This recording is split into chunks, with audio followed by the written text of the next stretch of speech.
अगर आप भी लेना चाहते हैं देश दुनिया की तमाम जानकारी तो आज ही सब्सक्राइब करें हमारे चैनल को। साथ ही नीचे दिए बेल आइकन को जरूर दबाएं ताकि हर अपडेट आप तक पहुंच सके। नमस्कार, न्यूज़ नेटवर्क के खास कार्यक्रम विश्व खबरों में आप सभी का स्वागत है।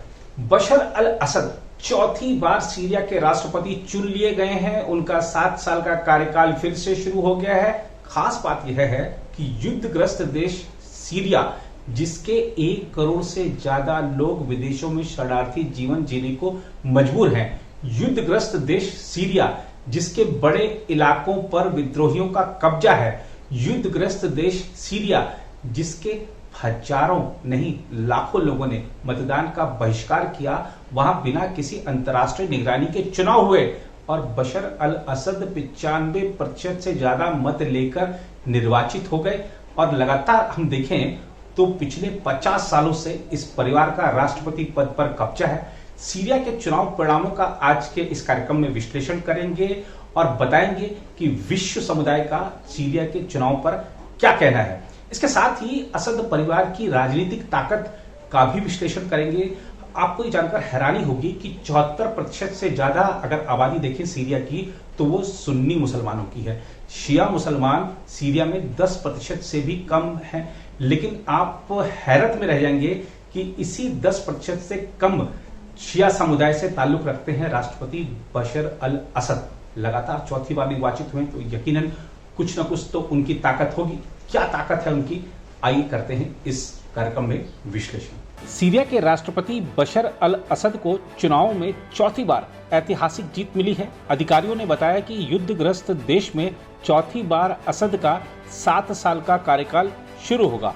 इन चुनावों को पश्चिमी देशों और असद के विरोधियों ने अवैध और पाखंड से भरा करार दिया था। वैसे इन चुनावों में असद की जीत को लेकर कोई शक नहीं था। अधिकारियों के मुताबिक करीब 1.8 करोड़ लोगों ने अपने मताधिकार का प्रयोग किया। 10 साल से जारी संघर्ष से प्रभावित देश में विद्रोहियों और कुर्द बलों के नियंत्रण वाले इलाकों में मतदान नहीं हुआ।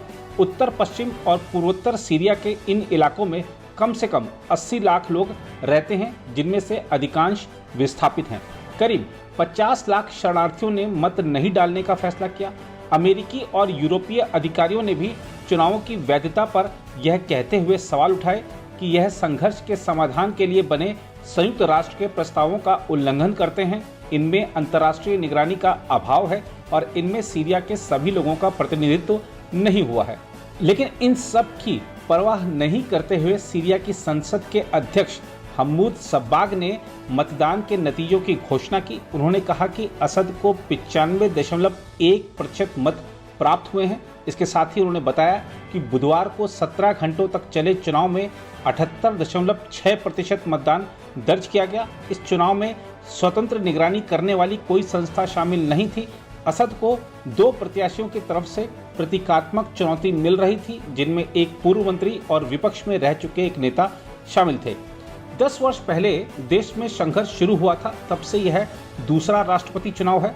हालांकि विपक्षी दलों और पश्चिमी देशों ने इस चुनाव को खारिज कर दिया है। 5 दशक से राष्ट्रपति पद पर असद के परिवार के सदस्य ही काबिज रहे हैं। सीरिया पर असद वर्ष 2000 से सत्ता में है। इससे पहले 30 वर्ष तक यहां उनके पिता हाफिज का शासन था। राष्ट्रपति पद के लिए इस बार 2 और उम्मीदवार मैदान में थे, जिनके नाम हैं अब्दुल्ला सालोम अब्दुल्ला और महमूद अहमद मैरी। लेकिन यह प्रतिस्पर्धा शुरू से ही सांकेतिक ही दिख रही थी। सीरिया की सड़कों पर असद के समर्थन में पोस्टर और बैनर हर ओर नजर आ रहे थे, तो कहीं कहीं बीच में अन्य उम्मीदवारों का एकाध पोस्टर भी दिख जाता था। उत्तर पूर्वी सीरिया में मतदान नहीं हुआ था क्योंकि यहाँ पर अमेरिका समर्थित कुर्दिश लड़ाकों का नियंत्रण है। इसके अलावा न ही उत्तर पश्चिमी इदलिब प्रांत में मतदान हुआ, जहाँ पर विद्रोहियों का कब्जा है। वहीं दक्षिणी प्रांत दारा और स्वीडा समेत सरकार के नियंत्रण वाले कई क्षेत्रों में लोगों ने मतदान का बहिष्कार कर दिया था। विदेशों में रहने वाले सीरियाई लोगों ने पिछले हफ्ते मतदान किया था। कई देशों के साथ ही सीरिया के विपक्षी दलों ने भी इस चुनाव को पाखंड बताया है, लेकिन असद को इससे कोई फर्क नहीं पड़ता। उन्होंने तो मतदान के दिन कह दिया था कि पश्चिम की प्रतिक्रिया उनके लिए शून्य के बराबर है। जहां तक सीरिया के हालात की बात है तो पिछले 1 दशक में यह संघर्ष से तबाह हो चुका है। संघर्ष की शुरुआत मार्च 2011 में हुई, जब वहां लोकतंत्र के समर्थन में प्रदर्शन शुरू हुए, जिन्हें असद सरकार ने ताकत का इस्तेमाल करते हुए दबाने की कोशिश की। मीडिया रिपोर्टों के अनुसार संघर्ष में अब तक लाखों लोगों की जान जा चुकी है। यही नहीं, लाखों लोगों को अपने घरों को छोड़कर भागना भी पड़ा है। बताया जाता है कि सीरिया के लगभग 1 करोड़ लोग इस समय विदेशों में शरणार्थी का जीवन गुजार रहे हैं। जहां तक बशर अल असद के राजनीतिक करियर की बात है, तो वह सीरिया के राष्ट्रपति होने के साथ ही बाथ सोशलिस्ट पार्टी के क्षेत्रीय सचिव भी हैं। बशर अल असद का जन्म दमिश्क में 11 सितंबर 1965 को हुआ था। 17 जुलाई 2000 को उन्हें सीरिया का राष्ट्रपति नियुक्त किया गया था। वह सीरिया के सशस्त्र बलों के कमांडर इन चीफ भी हैं। वह सत्तारूढ़ अरब सोशलिस्ट बाथ पार्टी के जनरल सेक्रेटरी और सीरिया में पार्टी की शाखा के क्षेत्रीय सचिव हैं। बशर अल असद अपने पिता हाफिज अल असद के दूसरे बेटे हैं। बताया जाता है कि बशर की राजनीति में रुचि नहीं थी, लेकिन अपने बड़े भाई की मौत के बाद उन्हें राजनीति में आना पड़ा। बशर ने 1988 में सीरिया की दमिश्क यूनिवर्सिटी से आंखों की सर्जरी की पढ़ाई की। आगे की पढ़ाई के लिए वो लंदन चले गए। 1994 में एक सड़क हादसे में उनके बड़े भाई की मौत हो गई। उसके बाद उनके पिता ने उन्हें वापस बुला लिया। 1994 में बशर एक टैंक बटालियन के कमांडर बने। उसके बाद 1997 में लेफ्टिनेंट कर्नल बने और फिर 1999 में कर्नल बन गए। 10 जून 2000 को उनके पिता हाफिज अल असद की मृत्यु हो गई। इसके बाद महज 35 साल की उम्र में ही बशर सीरिया के राष्ट्रपति बन गए। सीरिया की सत्ता पर असद परिवार का अच्छा खासा दबदबा है।